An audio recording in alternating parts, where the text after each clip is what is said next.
कृष्णा।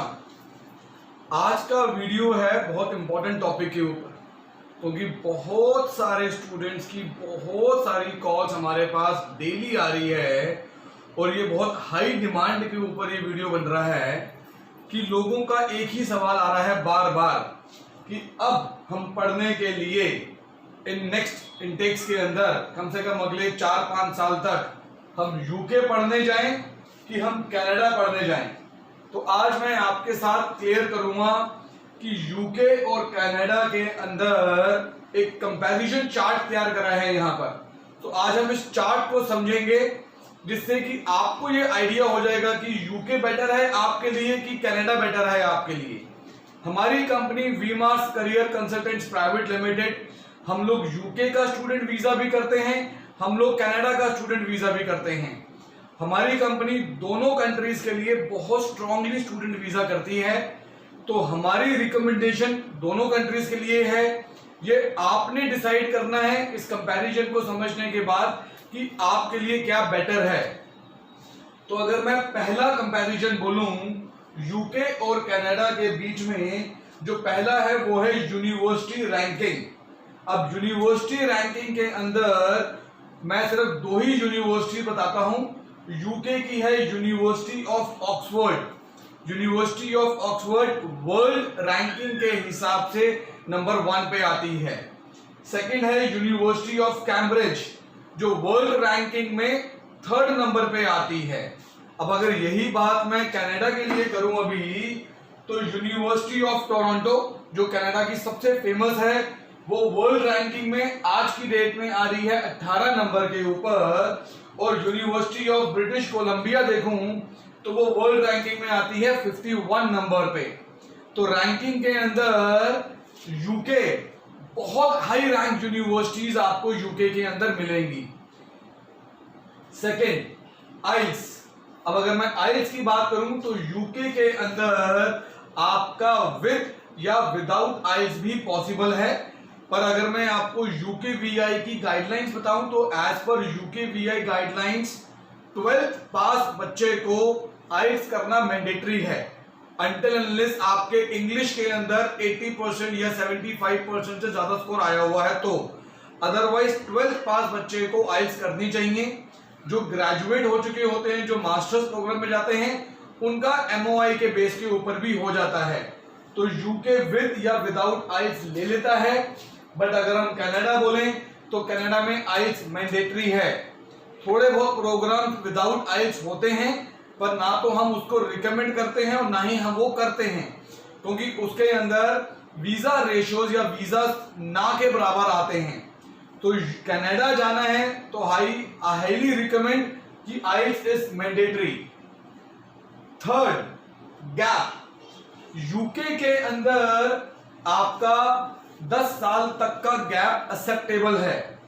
हमारे पास ऐसे भी केसेस करे हैं जहां हमने 12-13 साल के गैप के स्टूडेंट्स के वीजा भी करवाए हैं। बट इन जनरल 10 साल तक का गैप। बट ऑलवेज रिमेंबर, हम जब भी गैप बोलते हैं इट शुड बी जस्टिफाइड। ऐसा नहीं है कि मैं ये बोलूं कि जी बस मैं कुछ नहीं कर रहा था, ऐसा नहीं हो सकता। आप गैप को जस्टिफाई अपनी एजुकेशन से करोगे या अपने एक्सपीरियंस से करोगे, तो gap has to be justified. तो यूके में 10 साल का गैप एक्सेप्टेड है, पर कनाडा में मैक्सिमम 7 साल तक का। 7 साल से जैसे ही हम ऊपर जाते हैं तो लॉट ऑफ क्वेश्चंस कम आ जाते हैं। कॉलेज को यूनिवर्सिटी की तरफ से भी आते हैं क्वेश्चंस और एम्बेसी की तरफ से भी आते हैं। तो कनाडा के लिए आई एडवाइस कि 7 साल से ज्यादा का गैप वाले बच्चे अवॉइड करें कनाडा के लिए। Application fee. अब एप्लीकेशन फी क्या होती है, हम समझते हैं कनाडा से। जब हम कनाडा में किसी भी कॉलेज में जब अप्लाई करना होता है तो अप्लाई करने से पहले, याद रखना अभी ऑफर लेटर भी नहीं आया, अभी हम सिर्फ अप्लाई कर रहे हैं। अप्लाई करने से पहले हमें कॉलेज का एक फॉर्म खरीदना होता है।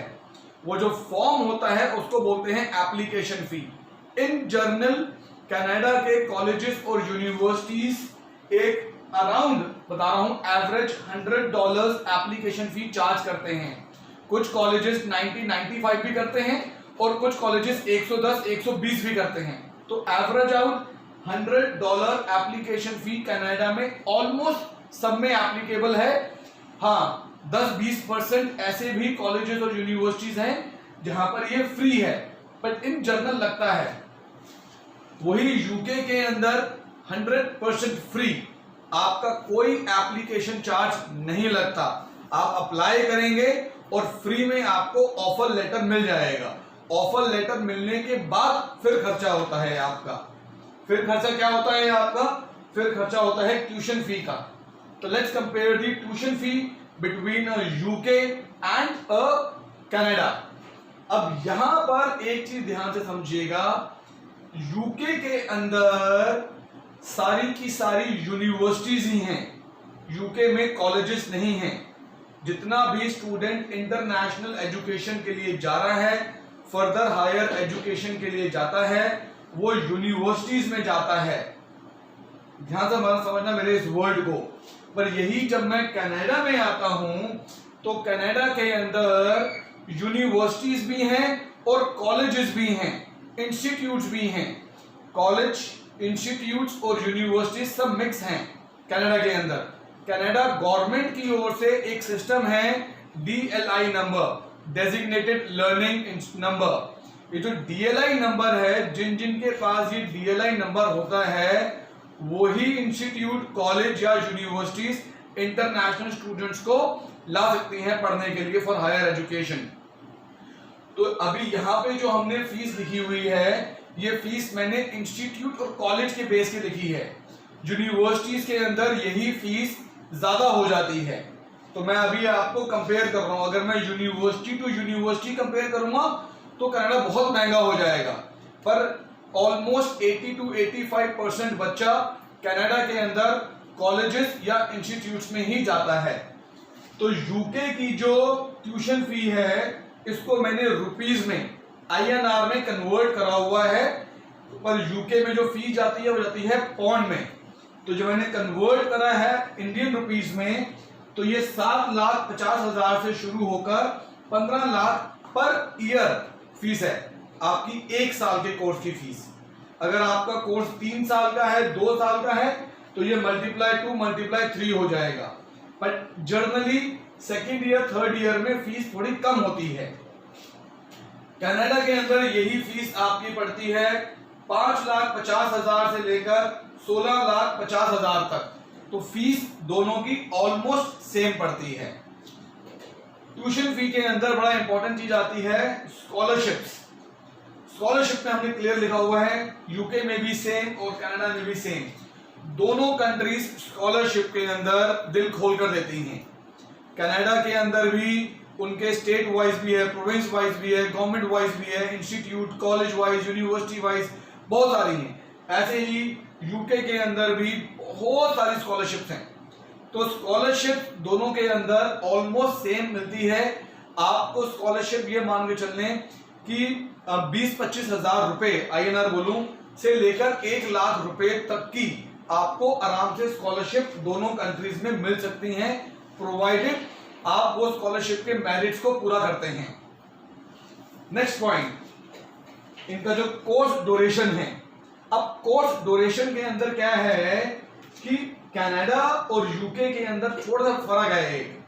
एक होते हैं यूजी प्रोग्राम, एक होता है पीजी प्रोग्राम। यूजी प्रोग्राम मतलब अंडर ग्रेजुएट प्रोग्राम, जो बच्चे 12th के बाद पढ़ने के लिए जाते हैं। पीजी प्रोग्राम होता है पोस्ट ग्रेजुएट प्रोग्राम, जो बच्चे यहां पर ग्रेजुएशन कर मास्टर्स प्रोग्राम के लिए जाते हैं। तो थोड़ा फर्क समझिएगा। यूजी प्रोग्राम यूके में 3 साल का डिग्री प्रोग्राम है, वही डिग्री प्रोग्राम कनाडा में 4 साल का है।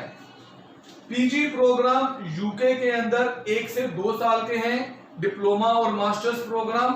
कनाडा के अंदर भी सेम पीजी प्रोग्राम, डिप्लोमा या मास्टर जाएंगे तो 1 से 2 साल के हैं।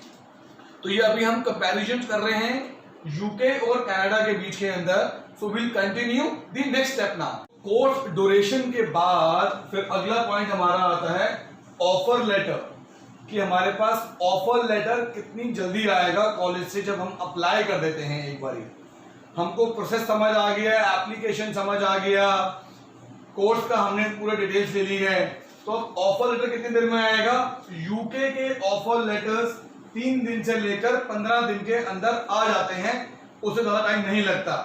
यही जब मैं कनाडा पहुंचता हूं तो कनाडा के ऑफर लेटर्स आने में कई बार 1-2 महीने भी लग जाते हैं। तो इसीलिए हमारी हमेशा एडवाइस होती है जो स्टूडेंट्स कनाडा के लिए अप्लाई कर रहे हैं वो कम से कम 3 कॉलेजेस या यूनिवर्सिटीज में अप्लाई करें, क्योंकि उसका प्रोसेस टाइम थोड़ा लंबा होता है। तो पता चले कि 1-1.5-2 महीने के बाद आपकी एप्लीकेशन रिफ्यूज हो गई। तो ऑलवेज एडवाइजेबल कि जब भी हम कनाडा के लिए करें तो कम से कम 3, 4, 5 जगह पे अप्लाई कर दें। Next, visa fees. अब हमारी वीजा फीस कितनी है दोनों कंट्रीज के अंदर? अब ये जो वीजा फीस बता रहा हूं मैं, ये आपको इंडियन कंट्री में इंडियन वीएफएस सेंटर में जो एम्बेसी में फीस जमा होती है वो बता रहा हूं मैं आपको। यूके की जो वीजा फीस है वो है 35,000 रुपीज। हाँ, इसमें कुछ सर्विसेज ऐड कर दोगे तो महंगी हो जाती है, जैसे हम कहते हैं priority service, super priority service, तो वो फिर 1 लाख तक पहुंच जाती है। बट इन जनरल यूके की जो वीजा की फीस है एम्बेसी की वो है 35,000 रुपीज। पर यूके में एक खर्चा और एडेड होता है, वो होता है आपका हेल्थ सरचार्ज का। हेल्थ सरचार्ज का जो खर्चा है वो है तकरीबन 38,000 रुपीज। तो ऑल टुगेदर दोनों बोलूं, हेल्थ सरचार्ज और एम्बेसी फीस, तो लगभग 73-75,000 रुपीज के आसपास आपकी वीजा फीस बनती है यूके की। यही कनाडा के अंदर सिर्फ 8 से 10,000 रुपए के बीच में आती है। अब ये जो रेंज बोल रहा हूं इसलिए बोल रहा हूं क्योंकि ये फीस यहाँ पर डॉलर्स में और यहाँ पाउंड्स में होती है, तो वो थोड़ी सी वेरी हो जाती है। तो 8 से 10,000 रुपए फीस सिर्फ कनाडा के वीजा की है। वीजा फीस जमा के बाद जो वीजा का प्रोसेस है, उस प्रोसेस के अंदर यूके के लिए भी हमें मेडिकल करवाना है, ऑनलाइन वीएफएस में फाइल जमा होनी है और पूरा काम वीएफएस के थ्रू ही होगा। सेम इन कनाडा ऑल्सो, वहां पर भी मेडिकल कराना है, ऑनलाइन सबमिशन होना है और सारा काम वीएफएस के अंदर ही होगा। तो प्रोसेस दोनों का बिल्कुल सेम है। ये एक क्वेश्चन सभी लोग पूछते हैं, spouse visa. Spouse visa UK में भी अलाउ है, स्पाउस वीजा कनाडा में भी अलाउ है।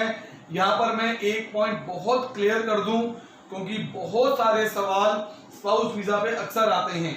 यूके और कनाडा में स्पाउस को जाने के 3 ऑप्शंस हैं। ऑलवेज रिमेंबर, ऑप्शन नंबर 1, जिस समय हम स्टूडेंट का वीजा प्रोसेस कर रहे हैं हम उसी समय सेम टाइम पर स्पाउस का वीजा भी प्रोसेस कर सकते हैं, चाहे वो यूके हो चाहे वो कनाडा हो। दोनों के अंदर स्टूडेंट के वीजा के साथ सेम टाइम पर स्पाउस का वीजा अप्लाई हो सकता है। ऑप्शन नंबर 2, स्टूडेंट का वीजा अप्लाई कर दिया, स्टूडेंट का वीजा आ गया, पर स्टूडेंट ने अभी ट्रैवल नहीं करा, अभी वो अपनी कंट्री में ही है। हमने उसके वीजा आने के बाद और ट्रैवल से पहले हम स्पाउस का वीजा अप्लाई कर सकते हैं। ऑप्शन नंबर 3, स्टूडेंट ने ट्रैवल भी कर लिया, ट्रैवल करने के 1-2 महीने के बाद फिर हमने स्पाउस का वीजा अप्लाई कर दिया। तो ये तीनों ऑप्शंस एक साथ करें, बाद में करें, या ट्रैवल के भी 1-2 महीने बाद करें, ये तीनों ऑप्शन स्पाउस में यूके में भी हैं, यही तीनों ऑप्शन कनाडा में भी हैं। तो स्पाउस में कोई कंफ्यूजन नहीं है, स्पाउस आप कभी भी कर सकते हैं। अब आता है कि जब आप पहुंच गए उस कंट्री में तो आपका लिविंग एक्सपेंस।